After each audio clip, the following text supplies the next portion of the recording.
चलिए ठीक है, आज का जो क्लास है बैक्टीरिया, आज हम लोग फिर से एक बार बैक्टीरिया पढ़ने वाले हैं। ठीक है, बैक्टीरिया के बारे में सारी जानकारी ले लेंगे। बैक्टीरिया क्या है, कहाँ रहता है, कैसा रहता है, किस किस आकार का रहता है, उससे क्या फायदे हैं, क्या हानि। आपको बता दें कि वायरस जो होता है वो हानिकारक ही होता है, उसके कोई फायदे नहीं है। लेकिन बैक्टीरिया हमारे जीवन के लिए हानिकारक भी होते हैं और कुछ लाभदायक भी होते हैं। ठीक है, तो सबसे पहले समझिए बैक्टीरियल सेल। कोई भी बॉडी का हम लोग यदि सेल का अध्ययन करते हैं, समझिए उसके पूरी बॉडी का अध्ययन कर लेते हैं। ठीक है, तो बैक्टीरियल सेल इस प्रकार से होता है और बैक्टीरिया का आकार कुछ इस प्रकार से आपको बताते हैं। बैक्टीरिया वैसे विभिन्न आकार का होता है, लेकिन पहले उसका हम किसी एक सेल के बारे में पढ़ लेते हैं। तो सबसे समझिए एक प्रकार के बैक्टीरिया का सेल है। ठीक है, इसका आकार किसी भी आकार का हो सकता है। तो सबसे पहले इसके स्ट्रक्चर को समझते हैं, इसके अंदर क्या क्या स्ट्रक्चर होता है। तो सबसे पहले बता दें, यह एक बाउंड्री से घिरा हुआ रहता है। ठीक है ना, चारों तरफ बाउंड्री। इसको हम लोग कहते हैं कैप्सूल। क्या कहते हैं? कैप्सूल कहते हैं। ठीक है, देखो यहाँ लिखा हुआ कैप्सूल। ठीक है, इसका जो बाहरी बाउंड्री है, मोटा बाउंड्री है, वो उसको क्या बोलते हैं हम लोग? कैप्सूल कहते हैं। और उसके जस्ट सेल वाल होता है, कोशिका भित्ति। ठीक है, और उसके जस्ट अंदर पतली झिल्ली, देखो 3 दीवार इसके अंदर है, 3 बाउंड्री से ये घिरा हुआ रहता है। ठीक है, इसी कारण बैक्टीरिया को एंटीबायोटिक टेबलेट से मारना बहुत ज्यादा कठिन हो जाता है, क्योंकि ये बहुत ज्यादा स्ट्रांग है, बहुत ज्यादा टफ है। ये इसका बाउंड्री चारों तरफ से बहुत हार्ड लेयर से घिरा हुआ, 3 बाउंड्री के अंदर ये सुरक्षित रहता है। तो सबसे पहला लेयर क्या है? कैप्सूल, दूसरा सेल वॉल, और तीसरा प्लाज्मा मेम्ब्रेन, या इसी को हम लोग बोलते हैं सेल मेम्ब्रेन। क्या कहते हैं? सेल मेम्ब्रेन कहते हैं, कोशिका झिल्ली। ठीक है, तो ये 3 लेयर से आपस में क्या होते हैं? घिरे हुए रहते हैं, बाउंड्री किया हुआ रहता है। ठीक है, उसके बाद इसके अंदर बहुत सारे स्ट्रक्चर्स होते हैं, जिसके कारण ये प्रोटीन का निर्माण करता है, ऊर्जा का निर्माण करता है, मतलब और भी तरह की उपापचय क्रियाओं को करते हैं। ठीक है, तो सबसे पहले समझते हैं इसके अंदर राइबोसोम होता है, पर्सनल राइबोसोम होता है। और आप लोग सेल चैप्टर में पढ़ चुके हैं, राइबोसोम का क्या काम है? प्रोटीन का निर्माण करता है। तो सेल को प्रोटीन मिलते रहता है, किससे? राइबोसोम से। इसके अंदर पर्सनल खुद का राइबोसोम है। ठीक है, चलिए अब देखिए इसके अंदर डीएनए भी होता है। तब तो इसका अगला वंशज जो होगा इसके जैसा ही होगा, अर्थात जब ये अपनी जनसंख्या में वृद्धि करेगा, एक बैक्टीरिया से अनेक बैक्टीरिया बनेगा, तो सब में डीएनए जाएगा ना, तो इसके जैसा ही क्या होगा? अगला बैक्टीरिया प्रोड्यूस होगा। ठीक है, इसी कारण इसके अंदर डीएनए भी होता है। ठीक है, इसके अलावा प्लाज्मिड भी होता है, इसके अलावा इसके अंदर कोशिका द्रव साइटोप्लाज्म भी होता है। ठीक है, मतलब एक सेल में जितना स्ट्रक्चर होते हैं वो सारे स्ट्रक्चर लगभग किस में होते हैं? बैक्टीरिया में होते हैं। ठीक है, इसके अलावा इसमें एक अलग स्ट्रक्चर होता है, एक पूंछ के समान स्ट्रक्चर होता है, इसको हम लोग कहते हैं फ्लेजिला। क्या कहते हैं? इसी फ्लेजिला की सहायता से ये मूवमेंट करते हैं, गति करते हैं। चाहे हमारे शरीर में गति करते हो या वातावरण में गति करते हो, ये किसकी सहायता से गति करता है? फ्लेजिला की सहायता से। ठीक है, तो ये लंबी जो टेल के जैसा स्ट्रक्चर देख रहे हैं, यही क्या है? फ्लेजिला है। और इसी फ्लेजिला की सहायता से ये क्या करता है? गति करता है। कौन गति करता है? बैक्टीरिया। कौन गति करता है? बैक्टीरिया। कहां? हमारे शरीर में। जैसे मान के चलिए किसी प्रकार का रोग किसी के शरीर में हो गया, बैक्टीरियल डिजीज हो गया, बैक्टीरिया से होने वाला रोग हो गया, तो बैक्टीरिया क्या करता है? अपनी जनसंख्या को बढ़ाता है, काफी तेजी गुना से अपनी जनसंख्या को बढ़ाता है। समझ में आया?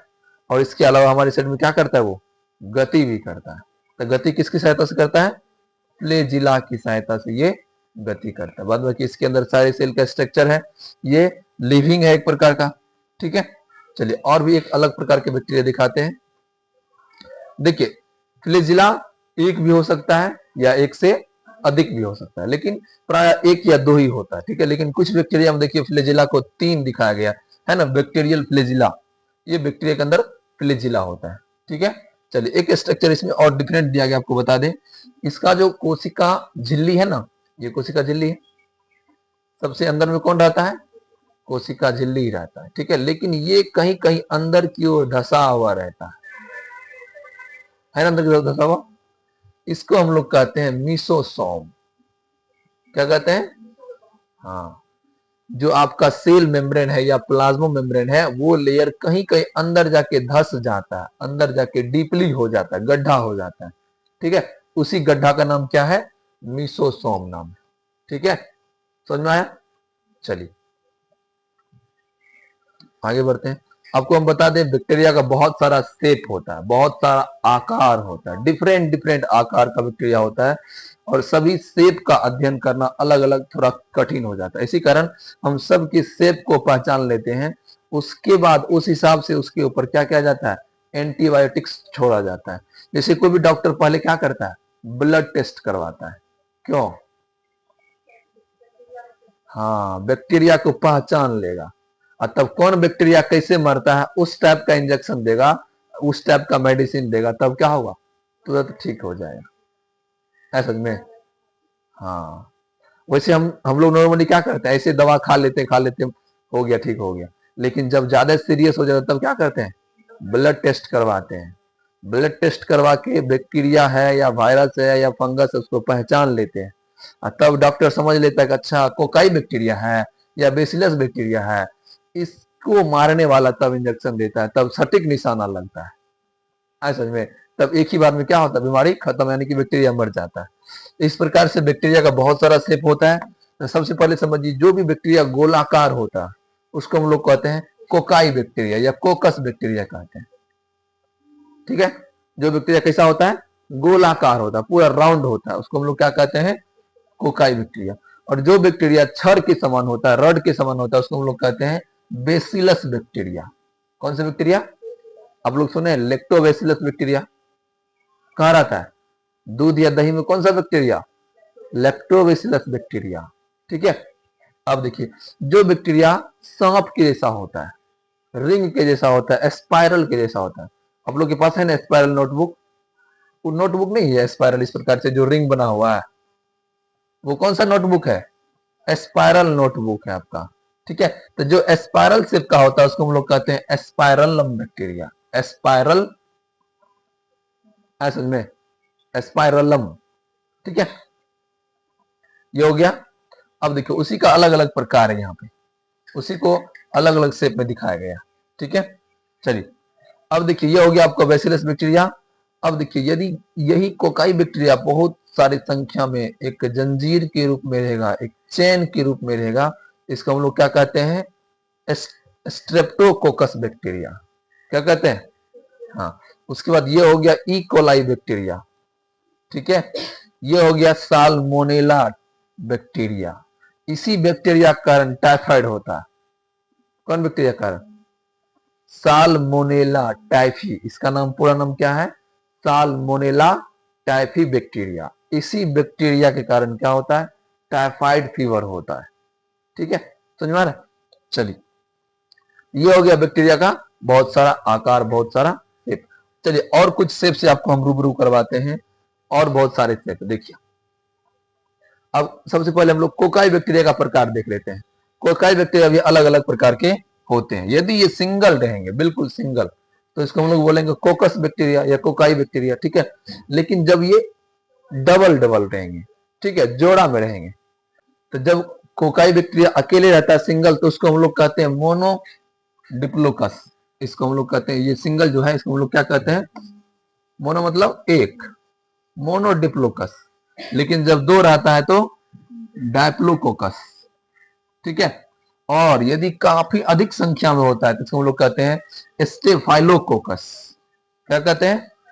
स्टेफाइलोकोकस। तो ये हो गया कोकाई बैक्टीरिया का डिफरेंट डिफरेंट प्रकार। ठीक है, सिंगल रहेगा तब उसको बोलेंगे मोनो, डबल रहेगा तो डा, लेकिन अधिक संख्या में रहेगा तो स्टेफाइलोकोकस बैक्टीरिया। ठीक है, अब देखिए बेसिलस का प्रकार।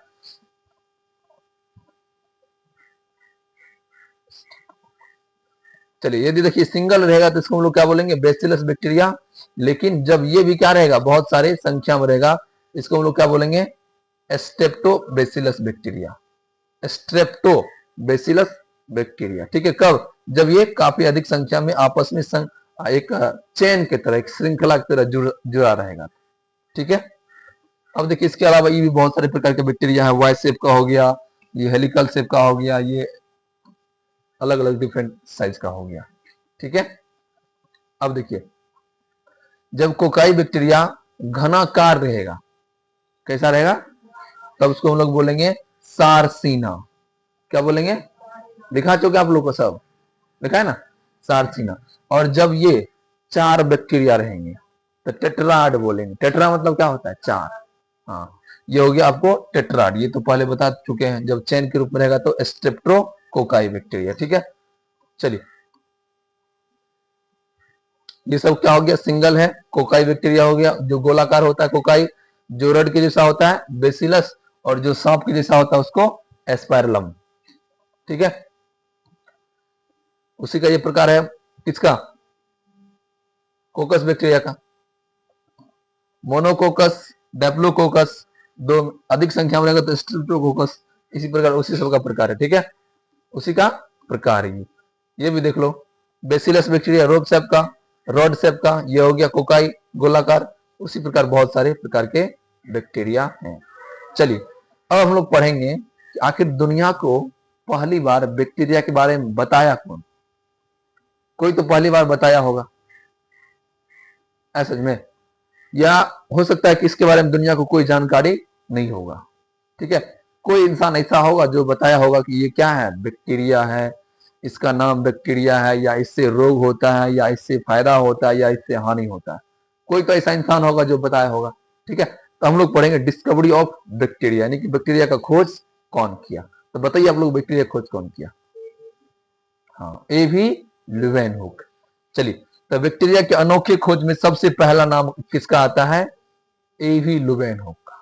यही है, कितना स्मार्ट है रे इसका बाल का स्टाइल देखो। इसी का नाम है एंटोनी वान ल्यूवेनहुक। ठीक है, वैज्ञानिक का नाम क्या है, एंटोनी वान ल्यूवेनहुक। ठीक है, क्या नाम था उसका, एंटोनी वान ल्यूवेनहुक। उसको हम लोग शॉर्ट में बोलते हैं एवी ल्यूवेनहुक। ठीक है, इन्होंने पहली बार क्या बताया, दुनिया को बैक्टीरिया के बारे में बताया कि यह बैक्टीरिया होता है, लेकिन इसको इसका नाम नहीं पता था। केवल देख लिया वो कि वो मूवमेंट कर रहा है, गति कर रहा है, उसमें प्रजनन हो रहा है, वो जीवित है, बस उसको एक गति करते हुए देख लिया। जैसे आप लोग कभी तालाब या पोखर के पानी में देखते हैं ना, बहुत सारे छोटे छोटे सूक्ष्म ऐसे ऐसे मूवमेंट करते हैं। हाँ, वैसा ही इन्होंने क्या किया, बैक्टीरिया को केवल देखा। ठीक है, लेकिन इसका नाम इसको पता नहीं था। ठीक है, तो इसके बाद एक और साइंटिस्ट आया जिसका नाम था क्या, एहरेनबर्ग। देख सकते हैं ये आपके एहरेनबर्ग नामक साइंटिस्ट है। इन्होंने दुनिया को बताया कि इसका नाम क्या है, बैक्टीरिया है। क्या है, बैक्टीरिया। तो एहरेनबर्ग नामक वैज्ञानिक ने ही ल्यूवेनहुक के द्वारा खोजे गए उस बैक्टीरिया का नाम बैक्टीरिया रखा। देखो ये लिखा हुआ, the term bacteria was coined by Ehrenberg. जो टर्म बैक्टीरिया का है, जो शब्द बैक्टीरिया बनाया है, उन्होंने कौन दिया, एहरेनबर्ग ने दिया। लेकिन जन्मदाता कौन है, ल्यूवेनहुक। जन्मदाता कौन है, हाँ, एंटोनी वान ल्यूवेनहुक। शॉर्ट में बोलिए एवी ल्यूवेनहुक, कोई दिक्कत नहीं। ठीक है, तो इसी कारण फादर ऑफ बैक्टीरियोलॉजी कौन हुआ, ल्यूवेनहुक। ठीक है, क्योंकि खोज करता तो यही है, जन्मदाता तो यही है, बाद में कोई नाम रख दिया। ठीक है, तो सबसे पहले आपको बता दें कि बैक्टीरिया का अध्ययन करना क्या कहलाता है, बैक्टीरियोलॉजी। बैक्टीरिया का अध्ययन करना बैक्टीरियोलॉजी, अर्थात जीवाणु विज्ञान। ठीक है, गुस्सा नहीं कीजिएगा, आपके बाल पर थोड़ा सा लिख दिया, बैक्टीरियोलॉजी। और फादर ऑफ बैक्टीरियोलॉजी यही है, फादर ऑफ बैक्टीरियोलॉजी कौन है, एवी ल्यूवेनहुक। ठीक है, यही इसी को उसके सम्मान में फादर ऑफ बैक्टीरियोलॉजी का उपाधि मिला। ठीक है, चलिए, और इसके बाद और भी बहुत सारे साइंटिस्ट आए जिसका नाम था लुइस पास्चर। ये कौन है, लुइस पास्चर। इन्होंने क्या बताया, ये कहां के वैज्ञानिक हैं, फ्रांस के वैज्ञानिक। क्या नाम है इसका, लुइस पास्चर। ठीक है, इन्होंने 1864 ईस्वी में दुनिया को बताया कि बैक्टीरिया बहुत खतरनाक है, इससे बच के रहना चाहिए। ठीक है, क्योंकि इससे क्या होता है, अनेक अनेक प्रकार की बीमारी उत्पन्न होते हैं, जैसे टीबी बैक्टीरिया के कारण, टाइफाइड, बैक्टीरिया के कारण, एंथ्रेक्स बैक्टीरिया के कारण। इन सभी प्रकार के खतरनाक रोग किसके कारण होते हैं? क्योंकि इन्होंने अपने प्रयोगशाला में रिसर्च करके पता किया कि बैक्टीरिया से क्या होते हैं, जंतुओं में बीमारी होते हैं। ठीक है, तो ये कहाँ के वैज्ञानिक हैं? फ्रांस के वैज्ञानिक। कब बताया इन्होंने? हाँ, 1864 ईस्वी में दुनिया को बताया कि बैक्टीरिया से क्या करना चाहिए, बच के रहना चाहिए, उससे सुरक्षा लेना चाहिए, मास्क लगाना चाहिए, ग्लव्स लगाना चाहिए, एंटीबायोटिक्स, डिटोल या जो भी होता है उसका उपयोग करना चाहिए। ठीक है, कब बताया? 1864 ईस्वी में। ठीक है, क्योंकि इन्होंने अपने लैब में अपना अध्ययन करके बताया, जिसका क्या नाम था? Lewis pasture. क्या नाम है? Lewis pasture. ठीक है, चलिए अब लोग पढ़ते हैं जीवाणु का लक्षण क्या है, इसका कैरेक्टर क्या है। ठीक है, और कैरेक्टर पढ़ने से पहले हम लोग पढ़ लेते हैं ये रहता कहाँ है, कैसा होता है, पहचान लिए? नहीं पहचान लिए? हाँ, पहचान लिया। अब ये ऐसा दिखेगा तो पहचान लेंगे, यही कौन है? बैक्टीरिया है। और अलग अलग आकार का भी होता है। यदि गोलाकार रहेगा तो उसको क्या समझेंगे, कौन बैक्टीरिया है?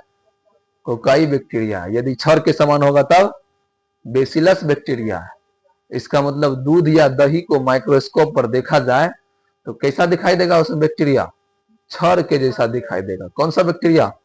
Lactobacillus bacteria. ठीक है, इससे पहले हम लोग पढ़ लेते हैं जीवाणु के कुछ लक्षण।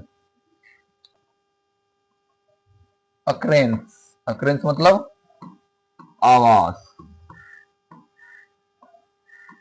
आपको बता दें हम, जीवाणु लगभग हमारे जीव मंडल के प्रत्येक क्षेत्र में उपस्थित है। ऐसा कोई भी क्षेत्र नहीं है जहां जीवाणु नहीं है। ठीक है, आप लोग एक महाभारत का सीरियल देखे होंगे, जब प्रहलाद को उसका पिता हिरण्यकश्यप क्या किया था, एक गर्म लोहे के छड़ में बांध दिया था और अपना तलवार निकाला और क्या बोला, कहा कि कहां है तुम्हारा भगवान विष्णु, बोला उसको। तो भगवान प्रहलाद ने क्या जवाब दिया? हम में, तुम में, खड़क खंभ में। अर्थात भगवान विष्णु हमारे अंदर भी है, तुम्हारे अंदर भी है। खड़ग, खड़ग मतलब तलवार, जिस तलवार से तुमको काटने आया है उस तलवार में भी कौन है? भगवान विष्णु है। खड़ग और खंभ, खंभ मतलब जिस खंभे में हमको आप बांध दिए हैं उस खंभे में भी कौन है? भगवान विष्णु है। तो वही भगवान विष्णु का अवतार कौन है? बैक्टीरिया है। इससे कोई भी कोना खाली नहीं है। तो यह आपके पृथ्वी पर रहता है। ठीक है, पृथ्वी पर, जल में और हवा में, दूध में, दही में, पानी में, सब्जी में। ठीक है, सब्जी, फल, झील, नदी, नाला, पोखर। ठीक है, इसके अलावा हमारे शरीर के अंदर, शरीर के बाहर। ठीक है, उसके बाद हो गया ये -डिग्री तापमान में भी रहते हैं, -10-20 डिग्री में भी रह सकता है। 100 डिग्री तापमान पर भी ये जिंदा रह सकता है। अधिक तापमान, कम तापमान, -डिग्री, +डिग्री, सब वातावरण में ये रह सकता है। क्या बोले? मरता है जब इसके ऊपर हम डालते हैं इसका प्रहार, एंटीबायोटिक्स। ठीक है, तो ये आपको लगभग सभी माध्यमों में जीवित रह सकता है, इतना खतरनाक ये है। ठीक है, लेकिन हमारे आंत में भी कुछ बैक्टीरिया होते हैं जो हमारे शरीर के लिए लाभदायक होता है। लेकिन वही बैक्टीरिया क्या होता है, कभी कभी अपना रंग रूप बदल लेता है। जैसे कोई दो दोस्त होता है, जब दोनों के बीच प्रेम है तो बहुत अच्छा दोनों के बीच रिलेशन होता है, लेकिन किसी कारण से यदि थोड़ा सा दुश्मनी हो गया तो दोस्त से बड़ा दुश्मन भी कोई नहीं होता है। क्यों? क्योंकि एक दोस्त को दूसरे दोस्त के बारे में सारी जानकारी, वो कहाँ रहता है, कहाँ सोता है, किसके साथ रहता है, क्या खाता है, क्या नहीं खाता है, उसको सारी जानकारी होती है। ठीक है, तो एक दोस्त जब दुश्मनी करने पर उतर जाता है तो उससे बड़ा खतरनाक दुश्मन कोई नहीं हो सकता है। ठीक है, तो उसी प्रकार ये बैक्टीरिया क्या होते हैं, सभी जगह रहते हैं और हमारे आंत में भी रहते हैं। आंत में हमारे दोस्त बन के रहते हैं, हमारा काम करते हैं, हमारा हेल्प करते हैं। लेकिन जब उसको किसी प्रकार का दिक्कत हो गया, ठीक है, तो वो दोस्त से क्या बदल जाते हैं और इतना खतरनाक रोग उत्पन्न करता है कि उसका कोई इलाज नहीं।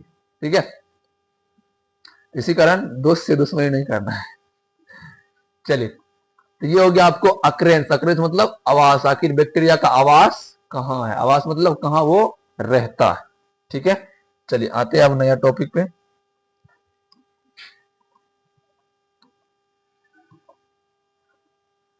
अब हम लोग पढ़ेंगे बैक्टीरिया का प्रमुख लक्षण। लक्षण मतलब इसका क्या कैरेक्टर है। ठीक है, तो सबसे पहले इसका लक्षण ये कैसा होता है, एक कोशिकीय होता है। इसका हेडिंग हो गया जनरल कैरेक्टर ऑफ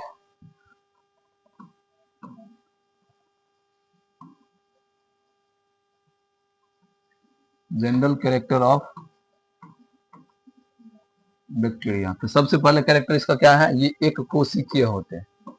क्या होते हैं, एक कोशिकीय होते हैं। ठीक है, इसके अलावे ये अकेले भी रह सकते हैं या समूह में भी रहते हैं, समूह या अकेले रह सकते हैं। अच्छा कोई दिक्कत, अगला बोलिए। हाँ, इसमें अभी आप लोग जस्ट फिगर में देखे थे, इसमें क्या होता है, बहुत ज्यादा मोटी कोशिका भित्ति होती है, कोशिका भित्ति। ठीक है, और यह कोशिका भित्ति किस पदार्थ का बना होता है, चलिए, तो यह कोशिका भित्ति पेप्टिडो ग्लाइकन की बनी होती है। अभी आप लोग जस्ट देखे थे फिगर में, पेप्टिडो ग्लाइकन। अगला, हाँ, इसमें 70S राइबोसोम होते हैं। अभी आप लोग जस्ट देखे थे राइबोसोम उसके अंदर, तो वो किस प्रकार का राइबोसोम है, हाँ, राइबोसोम कितने प्रकार के, 2 प्रकार के, 70S और 80S। जो भी आपका बड़े बड़े जीव है उसमें 80S राइबोसोम होते हैं, लेकिन छोटे छोटे सूक्ष्मजीव में क्या होते हैं, 70S। अगला, हाँ, इसमें असेक्सुअल रिप्रोडक्शन होता है, अलैंगिक जनन होता है। ठीक है, और अलैंगिक जनन का कौन सा विधि, विखंडन विधि, अर्थात ये क्या करते हैं, टूटते हैं। ठीक है, बोलोगे। हाँ, अब देखिए, यह जो है स्वपोषी भी हो सकता है और परपोषी भी हो सकता है। बैक्टीरिया दोनों होता है, स्वपोषी एंड परपोषी। तो जो भी स्वपोषी होते हैं उसमें क्या होगा, प्रकाश संश्लेषण होगा। अब प्रकाश संश्लेषण क्यों होगा, क्योंकि उसमें क्लोरोफिल रहेगा। क्या रहेगा, क्लोरोफिल रहेगा। तो क्लोरोफिल रहेगा तो प्रकाश संश्लेषण 100% होगा, तो प्रकाश संश्लेषण इसमें होगा। तब कुछ बैक्टीरिया स्वपोषी भी होते हैं और कुछ बैक्टीरिया, हाँ, और ठीक है, तो ये हो गया जनरल कैरेक्टर्स ऑफ बैक्टीरिया।